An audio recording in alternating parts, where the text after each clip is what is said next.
Welcome back, my lords and ladies, to the Cast Beyond the Wall. We are your guide to all things Westerosi, and we're here to bring you a review, analysis, and fan v fan debate of each episode of HBO's hit show Game of Thrones.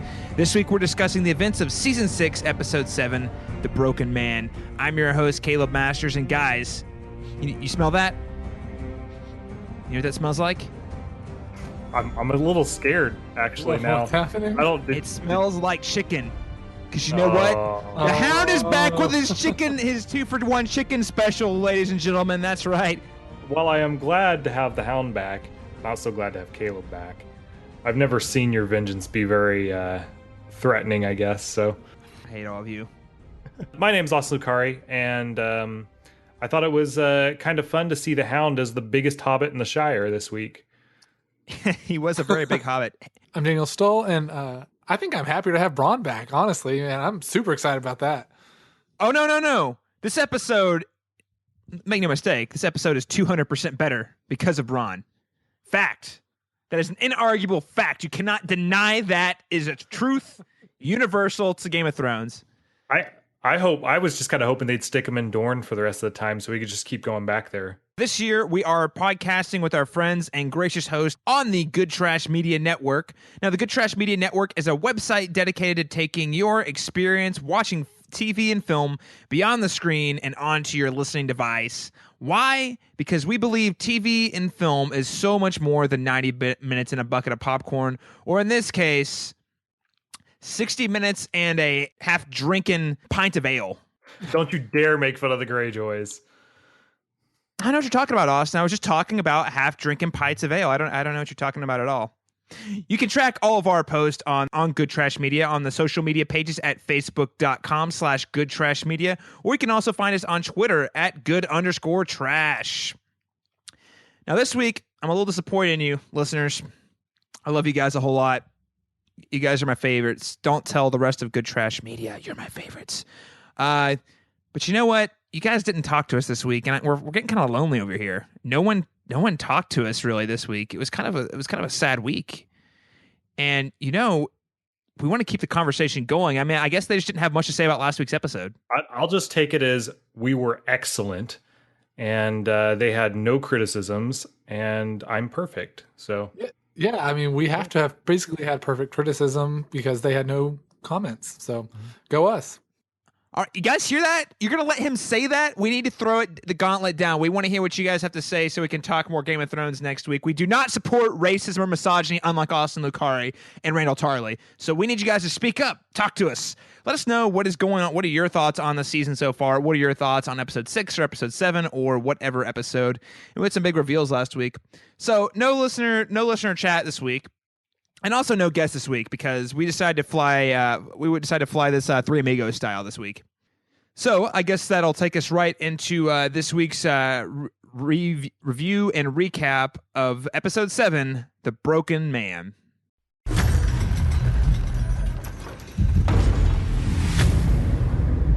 As long as I'm standing, the war is not over.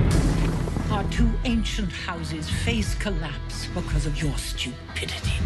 I did what I had to do to survive. I will always be a Stark.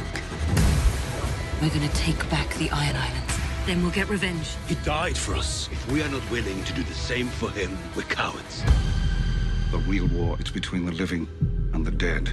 And make no mistake, the dead are coming.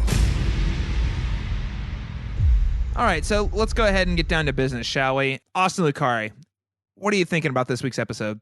I had some conversations with it with some friends of mine, and I liked it. I liked the episode. Was it as eventful, I guess, as like previous episodes, action-packed? No, it was not from this season. But so a lot of people were really down on this episode online and kind of amongst my friends and stuff. And I really believe, like, in any other season, this is like a top 2 or 3 episode. So again, I've been saying it week over week, continuing the kind of upbeat pace that we've done. Though we did kind of tap the brakes a little bit on this one. Got a little bit more dialogue, a little bit more development, a little bit more building of tension than we'd seen in previous episodes that that was all kind of done in previous episodes with sword swinging. This time done with words.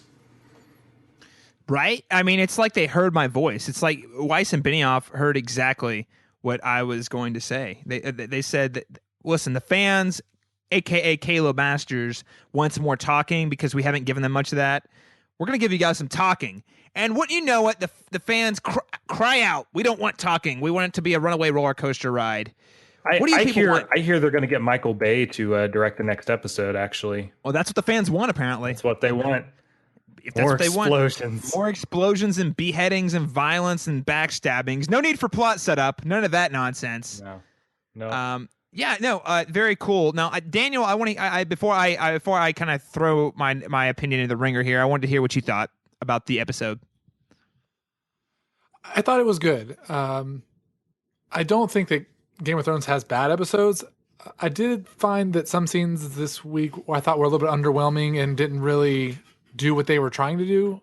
And we'll get into that. But overall, I thought it was Game of Thrones always provides good TV. I just thought it wasn't great TV this week. And there's definitely some places where I think they missed the ball. Can you give me an example of one of those? For example, The Hound, I felt like that was actually really underwhelming. I didn't feel really that was much. There was very much impact there with the way they, and we'll get into that. And as well, I thought the two strongest scenes were probably were Jaime and Blackfish and Bronn, and then Lady Mormont. And there's a couple like the Arya stuff. Actually, I don't know if I'm sold on either. So those are, I don't know. I just think that there's some things that they did that they could have done better. Okay, that's fair. That's fair. I just wanted to clarify the listeners, for the listeners and myself too. I'm just kind of curious. Well, I agree. There are certain moments in this episode that didn't work. I did like the Hound stuff, but what I didn't like was the Arya stuff. That whole sequence, which we'll talk about in specific, felt like a weird sort of. I almost couldn't believe it was real. I thought it was a dream sequence. So yeah, there were certainly scenes in this episode that didn't work flawlessly for me. But I also think that the overwhelming majority of them did, and I was so glad to see people just sitting down and talking, seeing Cersei and Lady Olenna do some verbal sparring was really great. You get to see Jon Snow and Sansa, trying to win troops. Like that was, and just hearing their back and forth with other men, which is great. Like I really feel like that's been something that's been sorely missing from this season. And it's not so much exposition. It's just like every scene that has to be exposition heavy, but it's just nice to have conversations that feel fleshed out and kind of have that extra layer to it that I feel like a lot of the earlier seasons did very, very well. That particularly this season I feel like has been lacking. So I was a big fan. Is it the best episode of the season so far? Probably not. And no, it doesn't have any of those like wow moments, like unless you count the Hound reveal, which I thought was pretty cool. But I mean, overall, I think this is a very top tier episode. Let's go ahead and break this thing down, and we'll go ahead and start off with what is apparently a bit of controversy here among our team, which is the cold open, revealing that the Hound is in fact not dead. He is back. He's walking and he is carrying a really big log. So apparently he is in full recovery now. And he was apparently saved by Ian McShane, a.k.a. Blackbeard from Pirates of the Caribbean 4, the movie no one remembers. Or maybe for those of you who watch a lot of HBO. We can also see him in Deadwood. Yeah, because a lot of people probably don't know who Ian McShane is, but he's fantastic. So it was kind of cool. You get to see a little more gravitas from a big-name actor like that. But I think the big reveal was that the Hound is back. Now, Daniel, you said that you weren't a big fan of the cold open. And now this is the first cold open we've gotten in quite a while, actually. So it was an interesting choice for cold open, because usually when they do that, it's like a really big, like, oh my God, this is going to change the story type of thing. And this didn't do that, but I think it was definitely fan servicey. But I want to get your take. So what were your feelings on this cold open? It wasn't so much the cold open that I had a problem with. I just felt like the reveal of the Hound being alive was just didn't have a huge impact for me. They just kind of panned over and there he was. And also you need to remember that, this season we've had Jon come back. We've had Benjen show up. The Blackfish is back. So we've had all these old characters that have all come back into the season. And I felt like his didn't have nearly as much impact as some of these other characters that we've seen or weren't as interesting. And it was just sort of like, oh, hey, there's the Hound. And then the way that his story plays out, I'm not necessarily a fan of either. Yeah, I just felt like with all the other returns of old characters, this one just kind of, and that's not necessarily the show's fault. I mean, that all these it's just they have so many characters come back this season that I felt like this one felt a little like it didn't matter as much. I get what he's saying, yes, but you're also comparing him to Jon Snow, first of all, who's obviously a massively major character, and I think the Hound is a tier below him.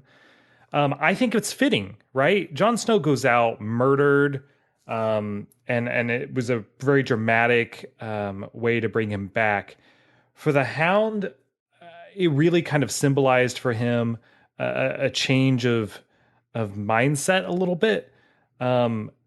He's still the Hound, right? He's the guy, the priest, or I don't really even know what you would call him, basically says, you know, what kept you alive? And he says, hate, which, by the way, is the greatest way to stay alive. I recommend it. Overall, I really like to see the Hound trying to do, if anybody out there in the audience has seen the newest X-Men movie, you reminded me of Magneto, like full on same exact thing, trying to start over, have a new life, and then eventually everything's taken away from him. And he's like, well, I'm going back to what I know how to do. And that's kind of what we got to see. For one thing I really enjoyed is the cold opening part reminded me so much of Peter Jackson, Lord of the Rings movie. Like, it was the Shire. That's what it looked like to me. The music even was very like kind of Shire-esque, and then it kind of fades a little bit into what is more recognizable as Game of Thrones music. I thought that was really interesting. I feel like that was intentional. Maybe I'm wrong there. The one kind of major problem I had with this scene is the way they kind of split it up throughout the episode. It didn't feel right the way they broke it into pieces, and I didn't really like how they ended the episode with it when I thought there was more meaningful events that happened. Yeah, I thought they were going. They were trying to the idea was to bookend the episode with all the Hound stuff. Mm-hmm. It was really weird because I noticed at the end, because I do watch this twice. Whenever for prep for the show, and I did notice the second time, like there's literally at the very end, there's like one scene where he's talking to Ian McShane, and then it cuts to Arya's thing, which is only like a minute or two long, and then it cuts back to him, and that's the end of the episode. It felt really weird placement on some of the scene selection. I think the reason they did that, and I don't necessarily agree with the way it was handled, was I think they were trying to show the parallels between what happened to Arya and what she did to the Hound, basically. Kind of stabbed in the gut, left to die. And they were kind of showing, oh, she did this to the Hound, basically, and now it's happening to her. I think that's where they were going with it, but it didn't really seem to be like the best way to end the episode. I would have rather it ended with Arya. I thought this was fine. I really liked the opening. I thought the return was really cool. I like what they were going for with it, like, which is this little mini story about how the Hound has, like you said, tried to find new life, and he just can't. No matter what he does, that he's like Michael Corleone, right? Every time he thinks he's out, they pull him back in, type of thing. And yeah, so he cannot get away from his life as a killer. Like, that's what he knows how to do, and that in some ways that's like he's almost. He just can't escape the cycle of violence that he's cursed to be in, really. I liked Ian McShane. I liked it. I did think the ending was a little rushed. I thought it was a neat little twist that the Brotherhood Without Banners were the ones who actually did the killing and stuff, because those were the quote unquote, they were not bad guys last time we saw them. They were kind of, I don't want to say they were the good guys, but we liked them, right? They were like mercenaries, basically. They were definitely landed solidly in the gray area. Right. Well, this just goes to show you that they're scumbag. They're just as much scumbags. Which I mean, the show's done a good job with that. There was also, if you remember back in season 2, when Brienne was escorting Jaime, and you had that scene where the Stark men strung up a bunch of the Lannister guys and like did really terrible things to their women and stuff like that. So, I mean, the show's really good at that, not painting any group as all full of good guys or bad guys. But I will say this: I thought compared to the other returns this season, I thought this was the best one, because I'm not gonna lie, I wasn't particularly blown away by Jon Snow's return, and I also think the reveal of Cold Hands as a mystery was very cool, but the execution was very, like this one actually felt like it had some gravitas to it, like they were building up to it or something. Like there was some showmanship in how they did it. Like the Jon Snow was very much, well, he's back in a very non-flashy way, and then last week it's like a Cold Hands. Well, of course he's Cold Hands. Moving on. You know, like it. So this one for me had, out of the three we've mentioned so far, for me personally, had the biggest impact. Not to say that this little kind of mini episode with the Hound couldn't have been done better, because it could have. But what I'm more interested to see is where the Hound is going exactly. Now he's going to go back to killing. Is he going to River Run? Is he going to King's Landing? I suspect we are going to see a definite run-in with the Brotherhood without banners here pretty soon. What do you guys think? I think, as far as where the Hound is going, I think he wants a bit of revenge. I think he's going to the Brotherhood without banners for sure. But I also think, and we talked about this because the Brotherhood without banners was mentioned, right? And we're like, okay, we can probably assume they're going to come back into play here pretty soon. I also think they're going to fight for Jon Snow. I think they're going to be part of the army that he needs. We'll go ahead and move on to the north, actually. I think that's a great segue there, Austin. Jon Snow is rallying troops with Sansa. They've got wildling support, and I thought the scene with the wildlings was pretty run of the mill. It was pretty much what I expected. But the real scene still was when they went to House Mormont with the little girl who was the head of the house. That was some good stuff. Could not agree more. Oh man, that was some great stuff. She's just like, I'm not taking any of your shit. Why should I follow you? I know this is one of your favorite scenes. What did you think about it? I actually really enjoyed the scene. I think this may have been the strongest scene of the episode. I thought that the actress that they got, her name's Bella Ramsey, she did a phenomenal job at portraying this character. Now, we've actually heard her mentioned before. I think Stannis mentioned her, said the 10-year-old girl won't join Stannis' forces because they only serve the Starks, which we see her make that statement in the scene. But I thought she really sold this scene for me. I thought she performed really, really well. So kudos to her for doing that. And you get to see that difference in Jon and Sansa, which you actually see. We're really starting to see how they perceive the world differently, and they are thinking differently. Some of that is because Sansa's had this inspiration, or not inspiration, but Littlefinger has had an impact on her. And so you're seeing that come out in her a little bit. But yeah, I thought this was a really, really well done scene, and I think this was the strongest scene of the episode. I don't know if you guys mimic that feeling, or yeah, I totally agree. And it's got to be said that Sir Davos is the number one hype man in Westeros right now. He comes out, he says, "You know who Jon Snow is? You know what he did?" And he's just going on like it's like the beginning of a rap battle. It was great, right? He's gonna throw down, sunglasses drop down. He pulls out the boombox. Yeah, no, that's Davos' superpower. Is Davos' superpower is just to like wave his hand around like a Jedi, and they mind trick people. He's like, Jon Snow is a good guy. Stannis deserves your money, Iron Bank. Yeah, all sorts of good stuff, and it is showcasing Davos' usefulness to Jon. I still his switch in allegiance is still kind of a mystery to me because it happened so fast. He's just like, oh, Stannis is dead. I guess I'm on team Jon Snow now.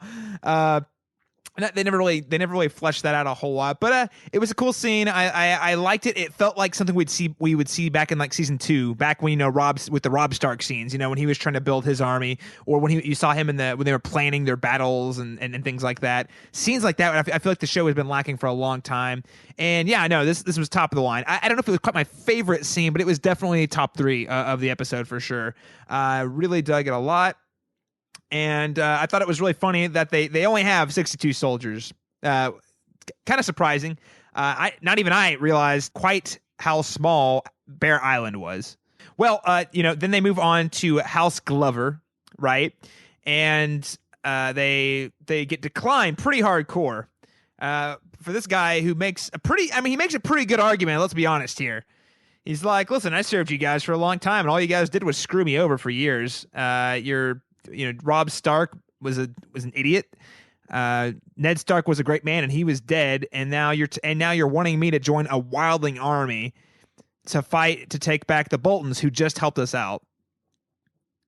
So I can't blame House Glover. I don't know about you guys.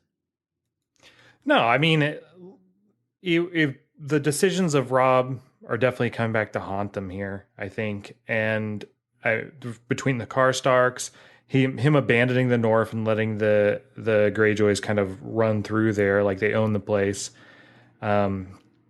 it's all coming back to bite him now. I can blame them. I mean, they're breaking their word, man. They promised the Starks that they would be there whenever they needed to be there, and now they're not. So, I 100% blame them. Honor does not get you anywhere in this world. Like, Ned tried that, and he's dead now. So, and it's not like they hadn't been loyal in the past either. Like, it's like that's what I'm saying. He's like, yeah, I answered your call, and look what got everybody me. I know. This scene reminded me of, if anybody's played the Telltale game. I have and completed it. I know Caleb's. We have done it together. At least one episode of it. It reminded me of a scene from that game wherein you're like answered the question wrong, selected the wrong option, and then House Glover just like turns on you completely. Yes, all because Sansa doesn't know how to play the game properly. So what you're saying is we need to like make a YouTube video where you have like where you put set the choices option below. Oh my God, yes, we should do that. Yeah. That's $1 million idea right there, Austin. I'll take royalties, only 50%. Only 50%. Well, I would love to see this scenario in a Telltale games. I think I'm glad to see that our heroes aren't always triumphing, even though it looks like there's a pretty good chance they're gonna come back and win Winterfell. And I know the show is trying to tell us really hard, oh, they're up against impossible odds. I feel we're all pretty confident they're going to take this back, right?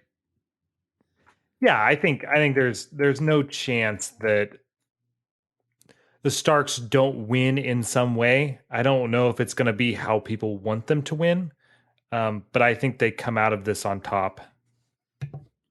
Yeah, I mean, it'd be really cruel for them to bring Jon back and have this huge setup, then to just have it all fail, which Game of Thrones likes to do that to its fans sometimes. So maybe it's not completely impossible.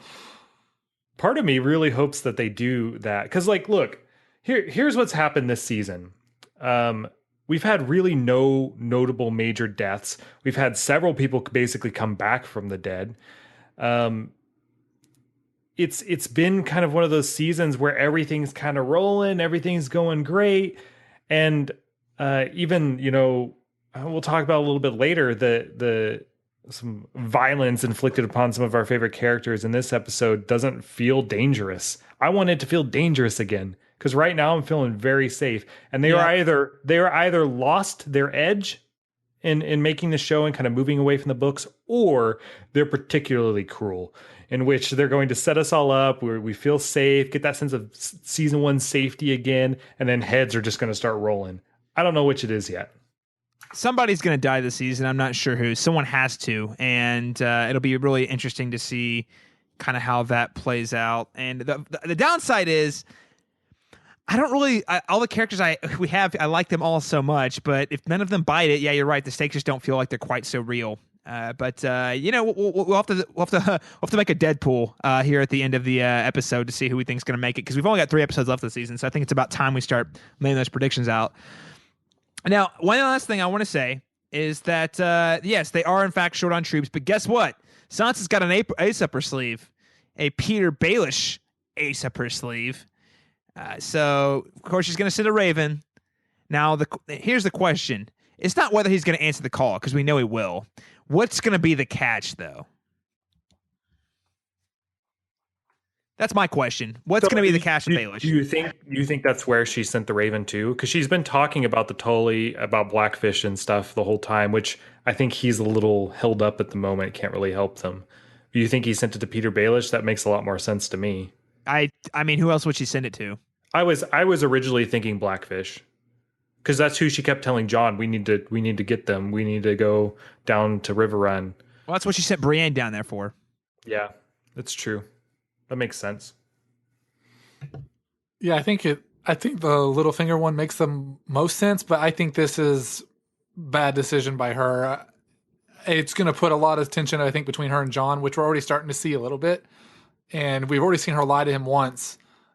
So I don't know. I think this could potentially be a bad move by her.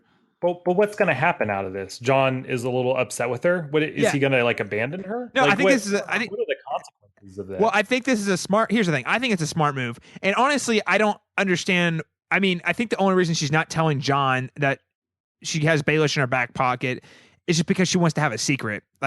Because it doesn't really have consequence. All it's going to happen is she's going to be like, hey, actually, I do know someone who has an army. Jon Snow doesn't know Peter Baelish. He literally has never met the guy. So he has no idea what kind of person he is. So Jon's probably like, all right, we'll bring on more troops then. I don't feel like there's much consequence here in her keeping the secret other than the fact that she has a secret to keep. I agree with you. And it honestly looks very amateur. Like it does. And she is, because she's not done this for very long.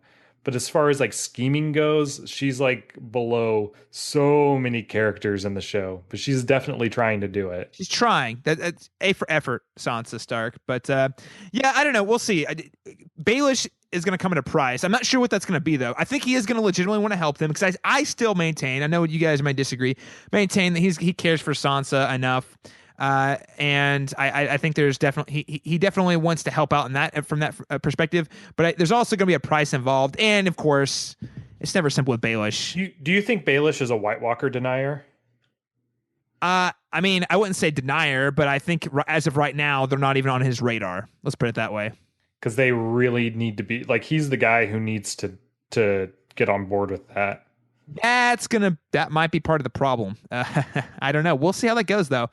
Now, because they are not part of his equation. They're not. And we've talked about this. I've talked about this several times on the show, and so I don't want to be a dead horse. But his problem, I think there's not a world where he doesn't win the game, except for a world where there's magic and things that he can't calculate.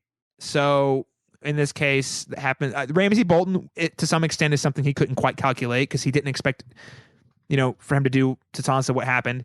And White Walkers, dragons, things of that nature, they're gonna be a problem for him. But let's go. We've spent enough time in the north this week. Let's go ahead and head on over to King's Landing, where we can look at some more scheming here. And speaking of scheming, it looks like Margery has the High Sparrow believing that she is in his back pocket. But we know better as the audience, don't we? That this is all just an act to gain more power, to stay alive. What do you guys think? I was really doubting when we started going through some of these scenes here, specifically the one where she's with Olenna and she's like saying, you should really, join this cult, basically. I was sitting there thinking, I'm like, surely Margery isn't brainwashed like this. Like, she's too smart. If they did this to this character, I would be very upset. And sure enough, we see that she totally knows what she's doing. She may not have a fully fleshed out plan, but she's trying to keep everybody safe right now. Honestly, this puts her above in like the intelligence part of things. I think she's above Olenna, and I think she's above Cersei. Because Olenna, if her option was to march in with an army, that would not have ended well. It really wouldn't have. I think Margery, how she's trying to handle the situation right now, is a lot better. I think it's more dangerous, though, too, for her own personal safety. But I mean, a civil war within the city, not great. No, it's a good point. She is preventing a war, and I do believe that she is going to try really hard to get Loras out of this mess somehow. He's the dude I feel the worst about. Like, he's been locked up in a prison all season, literally. And when we saw the exchange between Cersei and Olenna, what did you guys think of that exchange? Oh, it was brilliant, because Olenna knows that this is all Cersei's fault. Like, the whole thing is Cersei's fault. There's no way around it.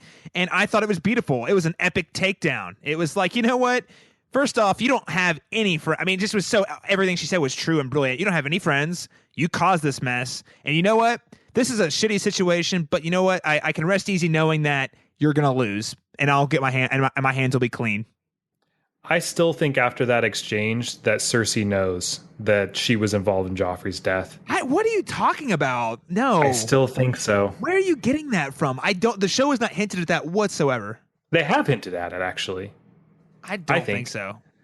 And if they have, they've done it's been a really shitty way of doing it, because I haven't read it I haven't picked up on that at all. I think so. Like, what makes you say that? I think when Tommen comes to Cersei after talking with the High Sparrow and says, "Hey, the High Sparrow told me something, but I don't know if I should tell it to you," and Cersei kind of comforts him, and then it basically goes to a different scene. I think that's where she finds out. I think the High Sparrow got from either Loras or Margery, probably Loras, that the Tyrells were involved in Joffrey's death, and Tommen told her. Well, Loras, I don't even think Loras knew that, though. Because Margery knew, because Olenna told her straight up. There's a scene where she tells her that, but I don't think Loras had any idea. I think it's feasible that Loras knew. See, that's all such a stretch, though, because I think it's ambiguous whether Loras even knew. So if they would reveal that the High Sparrow found out from Loras, a character we didn't know who knew, and off camera he told Tommen, who off camera told Cersei, like that, I don't know, that's just sloppy storytelling. I mean, maybe so, but when I start thinking about this, and maybe I'm reading into like different things, she starts talking about how much she loves her kids and all this stuff. I think it starts to hint at like that she knows. We'll see. It might be totally crazy. Okay, well, but I think that's got to come back up at some point, and I think this is the time for it to happen. Well, say that is true. What does that do? What does that change? I think Cersei then is plotting on a bigger scale than we and actually think that she is. And she's working to basically destroy the Tyrells because of that. She's out for revenge.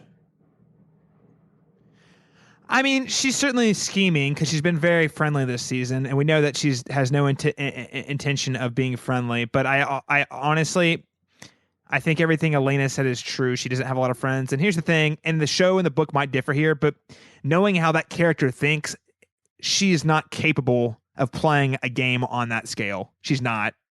I don't know. Stoll, I mean, you've read the book, Stoll. What do you think?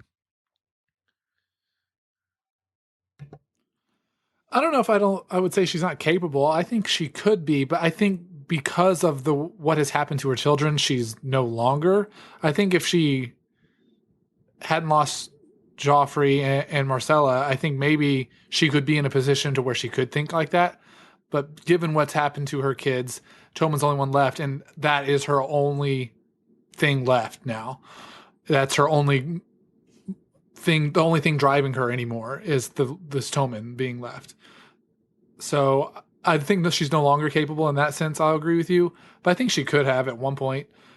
What I find really interesting too about all of this is I really felt like this season was going to be Cersei coming back and taking out the Sparrows, and it really has not happened at all. And if anything, she's continued to lose power in a sense, because now she doesn't even have Tommen, and Jaime's left, and so she is completely alone. And that we have never seen her at that point. I guess my thing with that character, her thing is she always thinks she's really good, but she's really not. Like that, she's like she's so egotistical, and she always thinks that she's thinking so far ahead of everybody, but she's really not. Like while she's scheming in King's Landing, trying to take out Tyrell, you've got Varys and Littlefinger and these big, and even Olenna Tyrell, these big picture schemers that she doesn't even suspect. So for her, I mean, again, the show and the books can differentiate, but knowing how I understand that character, I simply just don't think she's capable of thinking. I obviously can't argue about the books on this. I can only talk about what's in the show, and I think the hints are there. So let's go ahead and head down to the Riverlands for my favorite story arc this week. And firstly, my man, Bronn, he's back with Jaime. They're marching down to Riverrun. And man, it feels good to be back, guys. I feel like my best friend has just returned to me. Because of Jaime? No, because Bronn. Oh. I guess I don't share the Bronn love as much. He's a funny character. He's good. He's ultimately a little one-dimensional, but he always provides a little levity, which is really, really nice, especially in a scene with Jaime, who has not really been that entertaining lately, honestly. So he does bring a little life. Yeah, I'm excited to have Braun back. He's always been one of my more favorite characters in the sense, he's not a major character, but he's always been a really fun character to have. And he's always just one of those guys that doesn't care about the politics. He's just a straight shooter. He says exactly how it is, and it's always just hilarious. So I'm glad to have him back.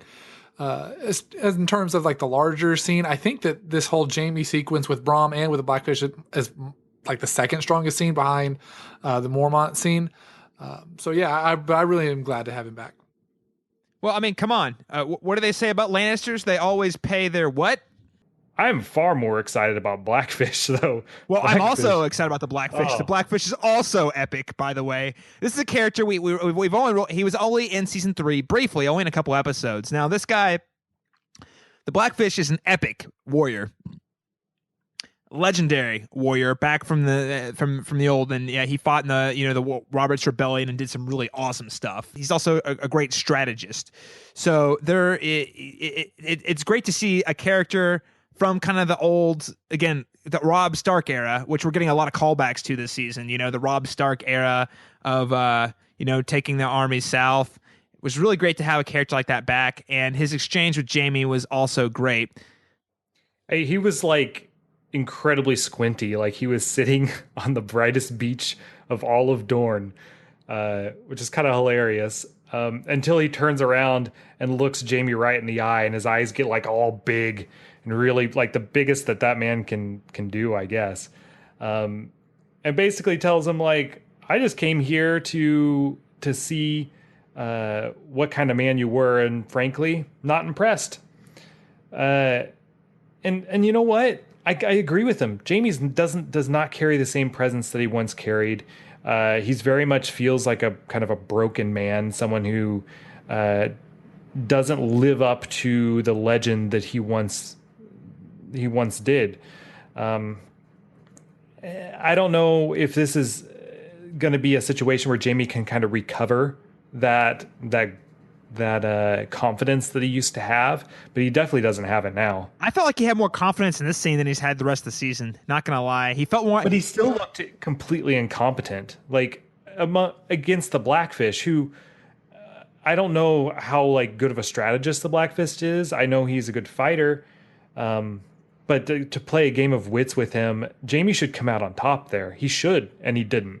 I don't know. I felt like Jamie was more like in his natural environment for the first time. I mean, Jamie's King's Landing stuff and the Dorne stuff, none of it was exactly like the greatest. I thought all of the stuff of him leading up to in season 2 and 3, and even season 1, when he's not in King's Landing, has always been his grade A stuff. And I thought this was a really good scene for him. Now, it's not the strongest his character was, but I felt like he was just trying to feel the whole scenario out. I thought it was interesting that, it's been a while since we've heard anyone actually call him Kingslayer, and so with such hate, almost like hatred.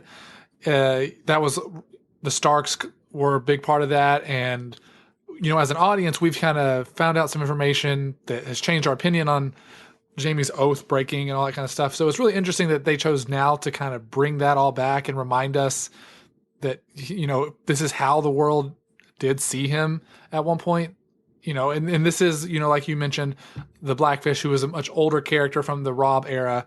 So I think that also is just preparing us for maybe what's going to happen in the next couple episodes as well with his character, or maybe other characters.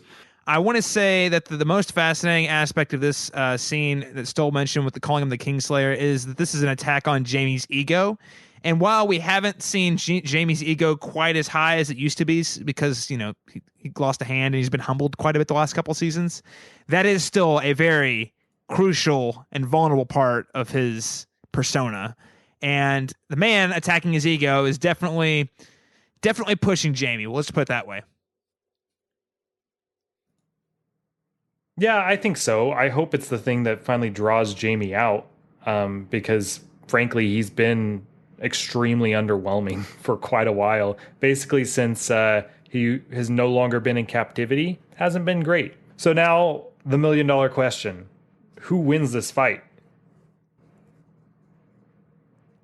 I can't answer that question. Because you've read the books and you know answers? I know how the books play out. Yeah. All right. Well, then I will venture a guess, because I assume Stoll will know as well. I think the Lannisters win this. I really do. I think it's going to be kind of a bloody battle, but I think ultimately the Lannisters are going to figure out a way basically to get into the castle. But it won't be without loss, and I don't know what that's going to be yet. Well, and the other question is, do they get the Blackfish and do they kill Edmure Tully? I don't care if they kill Edmure Tully. Like, I felt the same as Blackfish in that scene. Just slit his throat and move on, because he's a pointless character right now to me. So the other question, Daniel, is in cryptic terms, do you think this is going to play out the same way it did in the books, friend? I don't think it's going to play out the same way not based on anything, just the feel I'm getting from this season, the way that they're setting up other characters. I'm not 100% convinced that it's going to be the same outcome. I think, but at the end of the day, what will be accomplished will basically result in the same thing, but the details I think are going to be way different. Yeah, I think so. And we'll talk about this more as this plotline unfolds, but I'll say this. Jaime's, where his character's at in his life is a lot different in this scenario than it is in the books. So I'm really not sure exactly how it's going to play. I still think the ultimate end result's going to be the same, but I think like you said, the details are going to be different. I think ultimately his character is going to have a different takeaway from this whole scenario, assuming he gets out of it. Yeah, and I don't think unfortunately for book readers, in some particular sense, the big moment for Jaime in his particular storyline in the book, I don't think we're going to be able to ever see visually. Yeah, which is kind of disappointing. Which I know I'm fine with them changing and things, but you're never going to get to see that moment, I don't think, which is kind of disappointing. A little bit. We'll see what they do on the show, and who knows, Jaime might not make it. I don't know, because honestly I do think Jaime of all the characters is probably the most in danger. Him or Cersei. I think he sends Bronn in and Bronn gets killed. No, they won't kill Bronn. No. I don't want to say that. I don't want to. You're gonna call it? They're killing Bronn. They're killing Bronn. Okay, all right. Well, I don't think do so. This to me. But I also said they're taking Hodor for me. They can't take Bronn. Exactly. That's what I think. I was gonna say, well, they would never take Bronn, but then you made me remember. I also thought of Bronn and Hodor in like the same terms, like they're there for like relief, and they took Hodor. I guess I said earlier there's been no major deaths. Hodor was kind of a major death. Yeah, Austin, overlooking the details, man, skipping out. Hodor, the most man only had one line. So, wait, Stoll, say that again. The most emotionally impactful one for me too.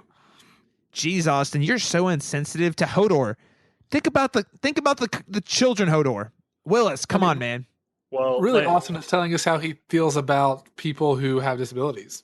Actually, what I'm saying is Hodor's been dead since the time he was 12. So, Austin, do you hate people with disabilities? Oh my God, you racist? No, I'm saying he died in the past already. Don't bring the feels. You're bringing the feels, man. He already died. All I know, zombie. All I know, Austin. I'm just gonna move. We gotta move on. But I'm just gonna point this out. Last week you were all rah Randall Tarley. Who is misogynist and racist. And this week you're saying Hodor was the guy with the disability, died when he was 12. Hodor was alive, my friend. He just was stuck in. People out there are going to believe you, and that is not me. I saw his ballot. He's voting for Donald Trump. Briefly check in with Arya this week, and Arya's all like apparently has a lot of gold, guys. I guess she's been stealing it. Yeah, I think that's the implication. Yeah, I think so too. A little street rat stealing all the gold. And she's then not Aladdin, sir. Isn't she? She's not? Seems like it. She's basically Aladdin. She doesn't have the monkey, maybe though. She has Aladdin. She doesn't have the monkey and she doesn't have the genie. So she's kind of screwed. It would have been better if she was dead at this point. Like, just end it, please. Yeah, now, that I don't agree with. I no, okay, it was a weird scene because it happened so fast. Then the girl, of course, she's on the bridge looking out, and of course the old lady, who is very obviously definitely the faceless chick. And I was like, oh, there she is. Although I thought it all happened so fast, I honestly thought it was a dream sequence in part. Like it was so weird. The whole way that scene was executed was weird to me. I was like, this feels off. The whole thing feels off. And she gets stabbed in the gut, falls in the river. Yeah, as soon as I saw the old as soon as I saw the old lady, I knew. I'm like, oh, well, that's the waif. Obviously, it's like it was so like apparent that this was about to happen. And that's my frustration with the scene is why does Arya not realize this? I mean, the last place we saw her was goes and gets her sword. She goes into some cave and she like falls asleep with her sword because she knows they're coming for her. And then we see her just roaming around the streets like no one's out to get her. I just felt like her dropping her guard didn't make a lot of sense to me. I thought that she should have been more aware of her situation, which maybe that's a commentary on the character, but I think that's just, I don't know. I don't feel like that's very good writing almost. I think you're exactly right. Look, I think what happened here, to your point, in the last time we saw her, she was holed up like she was going to defend herself and she was like ready for something to happen, obviously. And then the complete opposite happened in this episode. But what I think really happened here ultimately was the same thing we saw with Dorne, right? It was like, this storyline's going absolutely nowhere. Let's do something with it. Let's get it over with and move on. So they just made some shortcuts, basically. And they weren't really gracefully done. Well, I mean, I personally, I just naturally assumed that she was going to try and buy her way back. Honestly, I was pretty sure that was what was going to happen. Because I mean, you guys, at least I was pretty sure she wasn't going to stand Bravos. Well, what I wonder now, I was thinking about this last night or when I was watching the episode, is we're seeing some characters that she knows moved to Essos, Theon in particular. So I'm wondering if they're kind of stringing things out a little bit, and ultimately she gets back to Westeros with Theon after they go to Marine, right? Yeah, obviously, yeah. I think that's a good. I hadn't thought about that, Austin, honestly, but that makes as much sense as anything else. Because I was sitting there, I was like, I don't know how she's going to get out of this one. She has no friends here. She has there's nobody we know that's even close. Like even people. That was the thing. Like within that scene, I think that's the feeling they were trying to drive across. Like she's walking through the streets, nobody's helping her. She's just bleeding out, and all of this. I think they wanted you to make you feel like she's alone. But at the same time, we know that Theon's in Essos. Maybe he makes it to Bravos at some point. Because they're pirates, they're going to move around. I don't know the geography of everything, but I think it's feasible. Also, I felt like a little bit what they were doing with that scene was like she also is looking at every face and like kind of cowering. Like she knows that at any moment one of them could be the Faceless Men as well. So I think that was also a little bit there in that scene. But yeah, I don't know. I don't like what they did here, to be honest. I just feel like, Austin, I think you're kind of right. It was just sort of like, okay, let's get this thing going somewhere. And Arya having been my favorite character for a very long time, it's just really frustrating. She hasn't really been good since she left the Hound, honestly. It's been a really kind of burdensome storyline.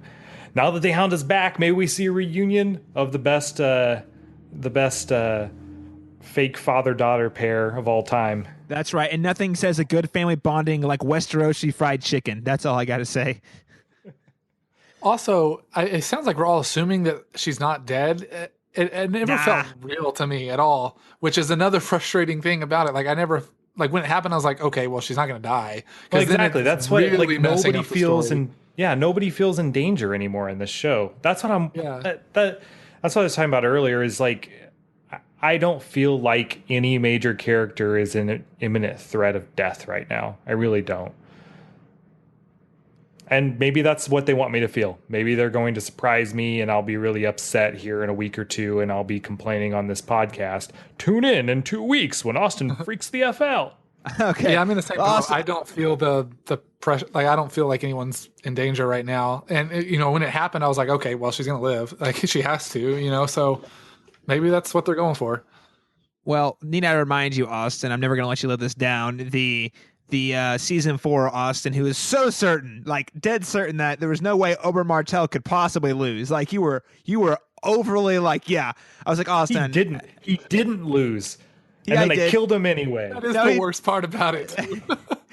He lost. He got killed. He lost. Okay, and it was so funny because Austin would. Listener, if you have the time, go back listen to our season 4 stuff because those episodes leading up, Austin was just so certain. No, yeah. I said I believe my exact words were, I don't believe he's going to die. And if they kill him, that's really stupid because he's the best character in the show. And I maintain that right now. This show, King's Landing, has been the most boring pile of turds since they killed Oberyn Martell. Well, that's I liked some of the season 4. I liked the Sparrow stuff last season. This season's kind of a drag. It was so bad. No, I don't think so. I thought it was cool. I really like the Sparrow as a character. I really do. I think he's fascinating. And I thought seeing him rise to power was much more interesting than this season, where this season it's been a pretty snooze fest. No doubts about it. Because he hasn't changed. He's had so much screen time, and he's not a dynamic character at all. But he gives off some really cool ass monologues. This is stolen Bernie Sanders quotes is all they are. No, he's not writing Bernie Sanders quotes. I'm pretty sure the same speechwriter for Bernie writes all the lines for. No, he doesn't. Austin, don't be silly. He's just talking about protecting the poor and how the rich are ruining everything. I don't know what you're talking about. But anyway, enough of that. Let's go ahead and close out. Austin, I got to make Austin happy here. Austin, we're going to close out the episode with the Greyjoys. And this was a very Greyjoy scene, and I actually quite liked this Greyjoy scene. It was a good scene, right? It's not just me. Okay. No, it was actually a really good scene. It was good. Right. It was good for our characters. It was good to tell you more about the family, and it was just fun. Look, Yara right now, honestly, one of the most interesting characters in the show to me, and I don't think that's just the Greyjoy thing. Of course, for some reason, I have a weird infatuation with them. I think Yara is like legitimately one of the most interesting characters in the show. She hasn't done like anything super impactful yet, but we've been kind of building on her for a couple seasons, and I think she's getting ready to like take like a starring role, and that's really exciting. We also see here in this scene, she's drawing out Theon, and the Benioff and Weiss actually talk about it a little bit if you watch their thing after the show. They were definitely trying to drive home and kind of that look that Theon gives her at the very end of that scene that it was successful. Like it's starting to work. Theon's starting to come back and be the man that Theon once was, that burned little kids and raided villages. It's tough love in the very truest sense. I mean, it was a fun. I felt the chemistry here. It was really funny. So it's so mean. She's like, he just like looks at her like, I don't want to be here, and she's like, well, some of us still like it. To her eunuch brother. I mean, come on. And then the line, she's like, well, but so you've had a few rough years. It was great. A few rough years. Just a few rough years. Love that he said that. Yeah, that was great. That was great. Yeah, I mean, I'm personally not like a fan of her tough love and that, but it is a part of their culture, and that's how they interact with one another. So it makes sense, and to an extent, it works. So this was a really, I think this was another one of the strong scenes this week. So yeah, it was enjoyable to see. Maybe we're going to get a little bit of Theon back, which would be really nice because. Reek, it's a tragic thing that's happened to him, and it's time. I'm really hoping that he starts to come back. That would be really exciting to watch happen. Well, I do appreciate that it is taking some time. I mean, the guy was deeply in the deepest way possible traumatized beyond all belief. I think what's going to finally do it for him, and you talked about this a little bit last week, I believe, Caleb, is him meeting Varys. I think Varys is going to help him a lot. Yeah, I think so. That'd be. I think them going to Marine is actually a great move, guys. I'm not gonna lie. Speaking about some LGBTQ characters, first off, it was really great to see Yara definitely into the ladies. I mean, don't want to stereotype, but she's always been kind of the butch type. But it was really cool. But my point is, she's heading over to meet Daenerys, right? Yeah, I know. I thought about that too. I also thought it would be interesting. I don't think that's going to happen because I think Daenerys is very much into men. We've seen it with Dario and stuff. What I think could happen legitimately, and maybe I'm being stupid, is I think she could marry Theon as a purely political marriage. And then get it on with Yara in the back. There you go. I mean, there you go. With Dario or whoever, it doesn't matter. But I mean, obviously Theon's not really going to be involved in that relationship in a super intimate way.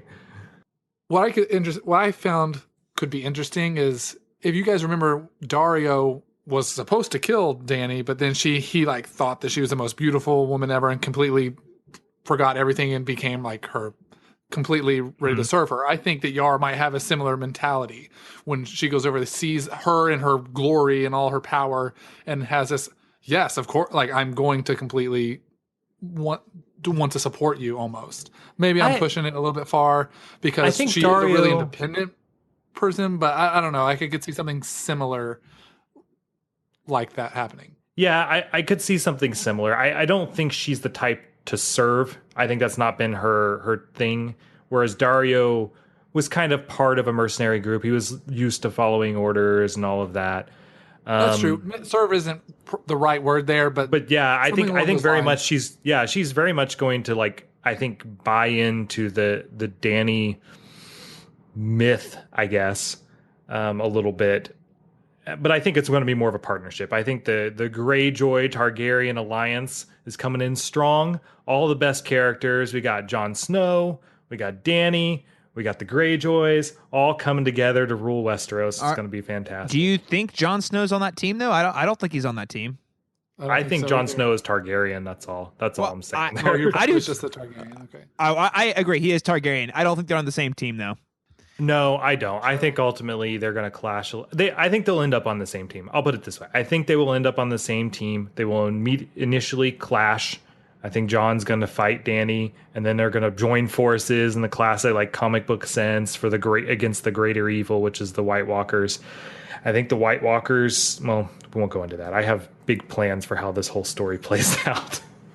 Austin just writing his own story. Yeah, that's cool. right. We'll have to talk more about that on another date because I want to hear that, especially as we get closer to the end of the season. This is actually going to be a big thing. I mean, because we are really getting really close to what feels like the end game in not too distant future.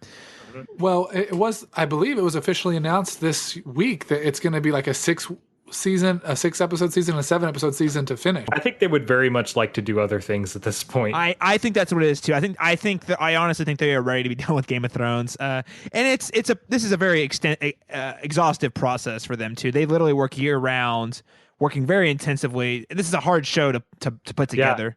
Yeah. Tons of different locations, massive budgets, not millions, but thousands of actors and extras, and I mean it's a big deal. It is a huge deal, and I mean it's an expensive show. Lots of special effects shots. I mean they really are making a 10-hour movie a year, which is crazy because most movies take like 2 or 3 years to make. Like it's obscene.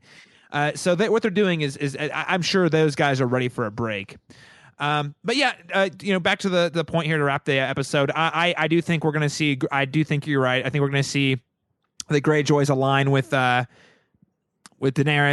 especially since they need boats and Yara just needs life. And I seriously, guys, I really would love to see Yara Dany combo couple thing or something because it would be really sick and it would blow the internet up and it would be great to witness. I think go crazy. I think it will probably not be a relationship. However, I think they will respect each other as strong, powerful women, which Dany has not ran into a lot of right now. Well, I just want to say, if you guys remember way back in season 1, Dany is not a stranger to other women. So, granted, it was season 1, but yeah. That will wrap our conversation on this week's episode, The Broken Man. Now, we're here in a moment. We're going to go ahead and prehash next week's episode, No One. But before, we want to remind you guys that we are a podcast at goodtrashmedia.com. If you want to keep up with all of our work here on the Cast Beyond the Wall, head on over to goodtrashmedia.com or facebook.com/goodtrashmedia or on the Twitter at good_trash. And, we put on an episode a week of the Game of Thrones podcast. We have several other shows on Good Trash Media that we put out every single week. Movie review shows. We have Back to the Movies. There's film reviews of the latest movies. We just had a review of Ninja Turtles that's going to go up tomorrow. For the love of God. And then we have Good Trash Genre Cast this week. We reviewed The Lost Boys. So a lot of good film related podcasts on the Good Trash Media Network. But we put out a lot of content. And one way you guys can really support us and what we do here on Good Trash Media by carrying that conversation about film and TV beyond just the screen is we'd hope if you've been listening to us this season, you'd like to consider contributing to us on our Patreon at patreon.com/GTM. You can give as little as $1 a month, guys. $1 a month. I cannot go to Taco Bell for $1. And considering, we talk here for an hour on the podcast, anything you can do at all would be a really huge support. We don't want to charge for it. We love doing it, but it would really help us continue to do more. So if you're an avid listener of the Cast Beyond the Wall or any of the Good Trash Media programming, we hope you'll consider going over to our Patreon website and contributing so that we can continue to do more stuff. And thank you so much for those of you who have contributed. Gentlemen, you're on the internet, right? You do things on the internet, right? I sometimes internet. Sometimes. And you can sometimes see me interneting on Twitter, where my handle is AC Lucari. All right. And Daniel, how about your interneting? How's your internet game these days? I mostly just view other people interneting, but I would love to internet with other people. Daniel Stoll 23. All right. And of course, you can join the internet with me and all of Good Trash Media, by the way. But you can also follow me on Twitter at BigCalKenobi91. Now, I'm making a promise right now, ladies and gentlemen. I've been saying it for a long time. By the time this season is done, I will have a new Twitter handle. It's going to happen. I'm going to change it up. This is a vow. It's going to happen. Make time to change the Twitter handle before the season is done. It can't be Big Cal Baelish, okay? Well, it could be it could be Big Baelish Kenobi or Big Cal Baelish or Sir Baelish Cal. You could have like a secret reveal on the podcast or something. Caleb of House Baelish. Baelish fanboy 96. There it is. Porn stash fan 98. Nope, you lost it. First Twitter is hashtag 420 YOLO swag blaze it.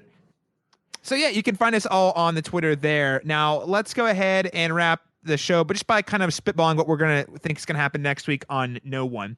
Now, No One, obviously, I think the most obvious reference here is to Arya.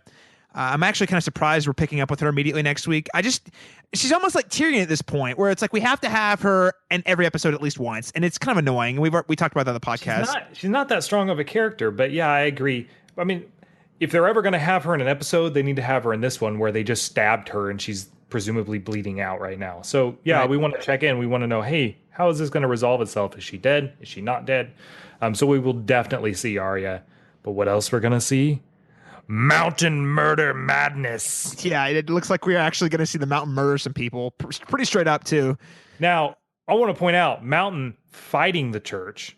Hound fighting for the church.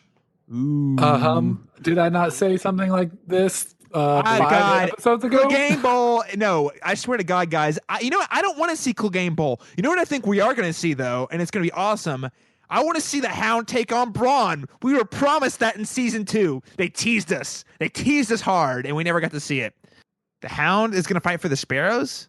Yep. Yeah. That's who he was helping build the church and stuff, was the Seven. He wants to help people. Now, the gods are not done with him. The gods, who talks about the gods? The Sparrow is going to call upon someone to fight for the gods. Boom. Okay. All right. Your logic makes sense. I kind of hope it doesn't happen. I don't trying to shoot me down. I'll put it this way. I feel like if we get Clegane Bowl, I feel like that's really sloppy fan service. Personal opinion, though. I guess we'll have to. This whole season has been sloppy fan service, and it's been kind of good. That's debatable. Well, we're gonna have to. We aren't at the end of the season yet. I'm not sure. The further we get into the season, the more I have mixed feelings about it. One fight we are gonna see, or they definitely hinted at, is Brienne versus Jaime. This is we're talking about things that are different from the books and the show, and this is something that's different. Brienne is there. That's not in the books. Obviously, she is trying to recruit the Blackfish, so her and Jaime are at odds, and it'll be really great because they parted on such good terms. Yeah, they definitely like each other. I mean, there was even people hinting at them getting together at one point. Well, but they can't do that because she has to get together with Tormund. So, what it's really setting up for is Jaime versus Tormund. That could happen too. I'm game for it. We will have to see. We will see. All right, ladies and gentlemen, well, thank you so much for joining us this week on our review and recap of The Broken Man. We will be back next week to once again go beyond the wall.